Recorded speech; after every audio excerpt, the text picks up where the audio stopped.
Ciao a tutti e bentornati nel mio canale, io sono Emanuele e in questo video risponderò a una domanda molto gettonata, cioè quanto si prende in Australia, quanto si guadagna qui in Australia e se gli stipendi sono proporzionati al costo della vita e quindi oggi scopriremo questo.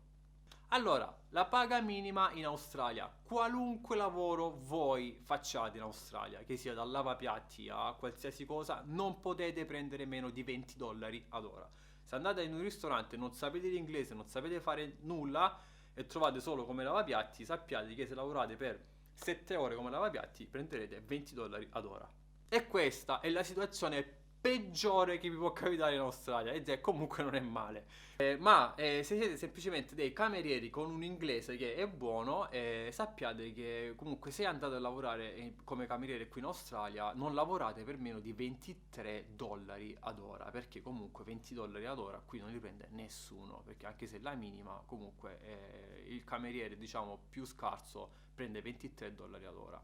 Quindi, se venite a lavorare qui in Australia e siete degli italiani con il Working Holiday Visa e vogliono andare a fare cameriere e non le farm, sappiate che non accettate lavori almeno di 23 dollari all'ora. Se vi vogliono pagare 20, soprattutto sono italiani che tendono a pagarvi la minima,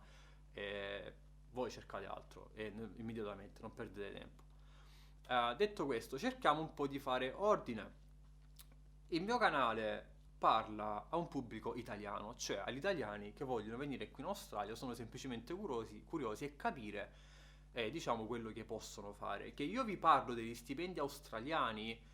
che sono altissimi, ed è vero, ma gli stipendi australiani altissimi li prendono australiani che sono nati in Australia, hanno studiato in Australia, sono andati all'università in Australia e trovano lavori che comunque sono delle buste paga altissime. Per esempio, una persona che conosco, non faccio nomi, ma sono australiani vicino a me, comunque che per riservatezza non faccio nomi, lui lavora per fare il paragone in Italia, lui lavora come caposquadra dell'Enel. Immaginate il caposquadra dell'Enel in Italia, con anni di esperienza, comunque già sono a stipendi buoni in Italia. Qui in Australia prende 120.000 dollari all'anno e questi sono gli stipendi qui in Australia quando si arriva a livelli alti. Un elettricista, diciamo, qualificato che è andato all'università o alle scuole superiori o alle scuole tecniche del lavoro, le famose TAFE, che ho parlato in altri video, se non sapete di cosa sto parlando, lascio qui le info. Appunto gli australiani che sono andati alla TAFE e che hanno studiato bene, hanno imparato il lavoro, iniziano a prendere stipendi di 80-85 mila dollari all'anno, semplicemente per fare elettricisti o meccanici, eccetera. Io che vi parlo di questi super stipendi non mi interessa, perché comunque quello che voglio parlarvi io è di cosa un italiano può fare qui in Australia. Mi è venuta quest'idea di questo video quando ho incontrato un mio amico portoghese che è qui in Australia con il Working Holiday Visa. E lui mi ha detto: "Ah, guarda Emanuele, ho trovato un buon lavoro, diciamo, prendo 27 dollari all'ora dal lunedì al venerdì, e 31 sabato e 37 la domenica." E ho fatto: "Ah, cavolo, è buono. Cioè, sei un Working Holiday Visa, diciamo,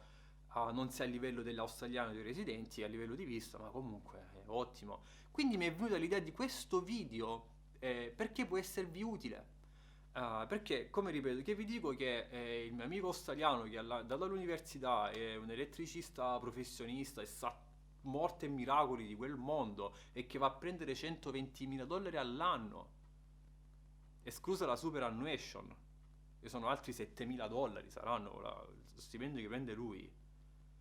È una cosa che sinceramente per un italiano che arriva qua è molto difficile da arrivare se non è anche un super elettricista in Italia che sta già bene in Italia e vuole spostarsi in Australia e applica il lavoro per avere il visto lavorativo e tutte queste cose qua. Diciamo, sono delle situazioni un po' particolari. Il video mio parla di un italiano, di un ragazzo, una ragazza che si sono rotte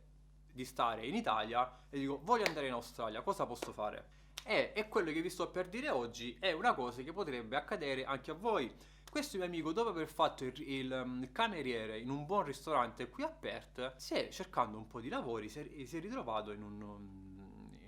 in una candidatura e io gli ho chiesto mi puoi far vedere il contratto e lui me l'ha mandato per email con cui siamo dei buoni amici e ve lo mostrerò, quindi vi mostrerò il contratto del mio amico, per riservatezza nascondo tutto, ma questo è il suo contratto e guardate, da Working Holiday Visa e comunque in generale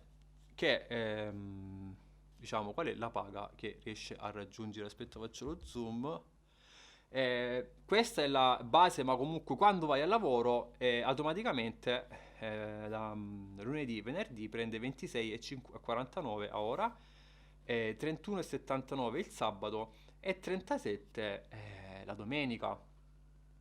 Quindi, ora che vi ho detto questa cosa, spero che vi sia stata utile, ma ora continuo a parlare un po' a 360 gradi di quello che è la vita e il costo qui in Australia, perché comunque io da quando sono arrivato qui in Australia ho vissuto soltanto a Perth, perché come sono arrivato appunto a Perth, il mese dopo è scoppiato il lockdown, il primo Covid, quindi sono ancora qui. Anche se io sono, diciamo, in Australia per vivere con la mia partner, lei è australiana, comunque ha vissuto 2 anni a Melbourne, conosce Sydney, conosce tutta l'Australia, quindi so di cosa sto parlando, perché appunto sono argomenti che ho affrontato con la mia ragazza e lei ha detto che effettivamente gli stipendi sono tutti gli stessi in Australia, Perth, Melbourne, tranne a Sydney sono un po' più elevati a Sydney, ma il costo della vita a Sydney è estremamente alto. Il miglior bilancio lo si trova a Perth, Brisbane, Adelaide e Melbourne anche, diciamo Melbourne un po' più costosa di tutte queste città che vi ho detto. Gli stipendi sono uguali, però solo diciamo, Melbourne è diciamo, un po' più bella per passarsi una bella serata, un po' più europea come stile di vita, diciamo, è un po' più, diciamo, c'è un po' più di movimento, diciamo, a Melbourne sicuramente è una grandissima città, ma comunque io a Perth qui mi diverto tantissimo, non è a livello di Melbourne come, diciamo, divertimenti, però comunque Perth si vive benissimo, se non che il mese scorso Perth è diventata la sesta città più vivibile al mondo e ahimè Melbourne è scivolata dal secondo posto al nono, che comunque anche il Covid sta influendo tanto e comunque Perth è diventata la sesta città più vivibile al mondo. Adelaide mi sa che è la quarta o la terza, quindi le città australiane più vivibili al momento sono Adelaide e dopo Perth. Per questo farò un altro video su quale città australiana scegliere, perché ora parliamo di stipendi, non voglio fare troppa confusione e partire con 100.000 cose, perché effettivamente le cose più importanti già le ho dette. Per legge non potete prendere meno di $20 ad ora. I visti per venire sono il Working Holiday Visa e lo Student Visa. E ovviamente non lo sto qui a dire, dovete avere un inglese che sia l'80%, un buon inglese. Se volete venire in Australia e con il Working Holiday Visa immediatamente l'inglese non è buono, però siete motivati a farlo immediatamente, non volete perdere un anno a migliorare l'inglese perché quello che avete deciso, perché quando avete deciso di venire in Australia è un mese fa, vi state formando adesso, il vostro inglese adesso non è buono, dice io non voglio studiare un anno in Italia per poi andare all'estero, voglio andare adesso in Australia. Ok, quello che puoi fare è venire qui in Australia e essere coraggioso, cercare di essere veloce e imparare l'inglese e comunque andare subito a fare le farm in modo da farsi i soldi, perché quello che dovete fare è lavorare immediatamente. Quindi andate a fare le farm e così vi prolungate il visto per il secondo anno e lì l'inglese non è che serve tutto sto inglese, insomma dovete andare a fare le farm, comunque non le ho mai fatte, però da quello che mi hanno detto sono abbastanza pesanti. Allora, altre curiosità sull'Australia, sul costo della vita e stipendi. Allora, diciamo che l'affitto in Australia costa più o meno, se vivete da soli in un appartamento come questo che state vedendo alle mie spalle, cioè un piccolo balcone, questo diciamo è la living room, il salone, dietro lì c'è la cucina e 2 camere da letto sulla sinistra, comunque non è male, nel centro di Perth, io vivo nel centro della città, pago $350 a settimana. Se venite in due, lavorate in due, l'appartamento costerà sempre 350. Quindi l'appartamento quindi diventerà il 50% in meno e quindi saranno bei soldoni. E infatti comunque venire qui da soli in Australia quello che dovete fare è condividere gli appartamenti con qualcuno e cercare di trovare affitti comunque leggeri. Se invece venite in due con il vostro partner, vostra amica, amico, con chi volete,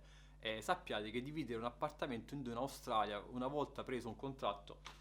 come questi, è una cosa più che fattibile se volete un po' di privacy. Se siete giovani magari è anche bello andare a condividere l'appartamento con qualcuno, quindi magari è sempre un'esperienza. Allora, quindi fermo qui il video, spero che vi sia piaciuto perché le informazioni base che vi ho dato spero vi siano utili, non voglio non voglio dirvi tanto, se no poi parliamo troppo. Di base vi ho detto come stanno le cose qui in Australia, cioè quanto si prende come minima e quanto costa un affitto qui aperti, che vanno dai 3 ai 3,50 a settimana, dei buoni appartamenti. Quindi nel prossimo video, visto che vi ho parlato degli stipendi australiani e di quello che potete fare con un Working Holiday Visa, magari dici ok Emanuele, mi hai convinto, voglio venire in Australia, fermo, non puoi, perché l'Australia è chiusa, i confini australiani sono chiusi e non si sa fino a quando. Quindi nel mio prossimo video parlerò della presunta riapertura dei confini internazionali qui in Australia, cioè quando potete venire a lavorare o semplicemente anche come turisti, o appunto fare il working delle visa e iniziare a fare le farm, oppure fare delle esperienze nell'ospitale con il working holiday visa e magari trovare un contratto come quello del mio amico portoghese. E lì sarete felici. Mettete mi piace se il video vi è piaciuto ed iscrivetevi al mio canale per ulteriori video appunto dall'Australia. Grazie per la vostra attenzione e ci vediamo alla prossima.